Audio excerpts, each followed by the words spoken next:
Hello बच्चों। हमारा प्रश्न दिया हुआ है, हाइड्रोजन के समस्थानिकों में द्रव्यमान में परिवर्तन के कारण भिन्न भौतिक गुण होते हैं। इस उनमें उसकी अभिक्रियाओं की दरों में अंतर के साथ रासायनिक गुणों में प्राय समानता होती है। ठीक है, अभिक्रिया की दर अलग अलग होती है जो मुख्य रूप से इन कारण से होती है। पहला है बंध वियोजन की भिन्न इंथैल्पी।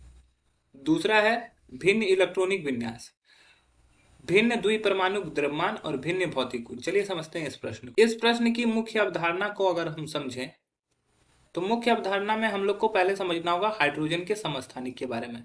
ठीक है, हाइड्रोजन के समस्थानिक, हाइड्रोजन के 3 समस्थानिक होते हैं। ठीक है, पहला होता है प्रोटियम, फिर होता है ड्यूटेरियम, फिर होता है ट्राइटियम।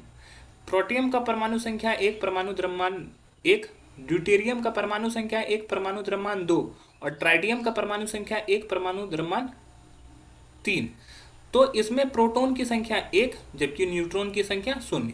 यहाँ पे प्रोटॉन की संख्या 1, न्यूट्रॉन की संख्या 1 और ट्राइटियम में प्रोटॉन की संख्या 1 और न्यूट्रॉन की संख्या 2 होती है।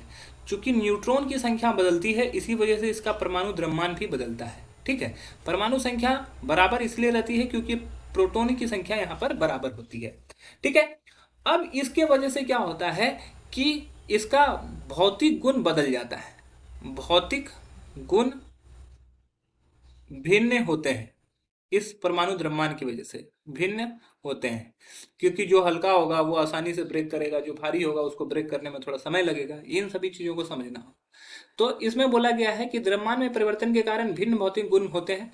उसकी अभिक्रिया के दर के अंतर के साथ रासायनिक गुण में प्राय समानता होती है, लेकिन रासायनिक गुण जो होता है वो समान होता है। इन तीनों का जो रासायनिक गुण होता है, रासायनिक गुण समान।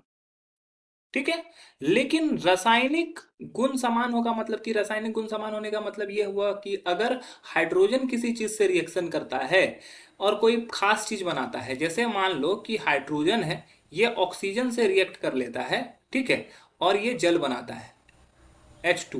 ठीक है, तो उसी तरह ड्यूटेरियम भी जल से अभिक्रिया करके D2O बनाएगा, जिसको हम लोग भारी जल बोलते हैं। ठीक है, तो रासायनिक गुण क्या हो रहा है, समान हो रहा है, लेकिन यहाँ पे अभिक्रिया का जो दर है, ठीक है, अभिक्रिया की दर वो अलग होती है। अभिक्रिया की दर ये भिन्न है, अभिक्रिया की दर भिन्न होती है। भले ही रासायनिक गुण समान हो लेकिन अभिक्रिया की दर क्या होती है, भिन्न होती है। और उसका रीजन क्या है, अभिक्रिया की दर किस पर निर्भर करेगा, इसको समझना है। तो अभिक्रिया की दर निश्चित करता है कि उसके बीच का जो बंध है, बंध वियोजन इंथैल्पी पर, बंध वियोजन इंथैल्पी पर यह डिपेंड करता है। ठीक है, बंध वियोजन इंथैल्पी पर। तो अगर हम लोग बात करें हाइड्रोजन की, तो हाइड्रोजन की बंध वियोजन इंथैल्पी जो होती है, हाइड्रोजन की बंध वियोजन इंथैल्पी जो होती है वो होती है 435.88 किलो जूल प्रति मोल। ठीक है, जबकि ड्यूटेरियम की बंध वियोजन इंथैल्पी के बारे में बात करें तो ड्यूटेरियम की होती है 443.35 किलो जूल प्रति मोल। देखो ये दोनों डिफरेंट है। और अगर बात करें ट्राइटियम की तो ये क्या होता है, रेडियो एक्टिव होता है। ठीक है, रेडियो एक्टिव होता है।